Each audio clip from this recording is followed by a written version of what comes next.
Champions trophy সামনে রেখে গেল শনিবার থেকে অনুশীলন শুরু করেছে বাংলাদেশ, যেখানে জাতীয় দলের ক্রিকেটারদের পাশাপাশি আরও কয়েকজন ক্রিকেটারকেও দেখা গিয়েছে।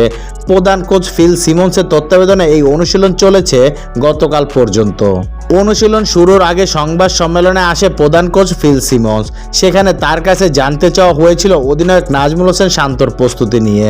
সদ্য সমাপ্ত বিপিএলে খুব একটা বেশি ম্যাচ খেলার সুযোগ পাননি টাইগার এই অধিনায়ক।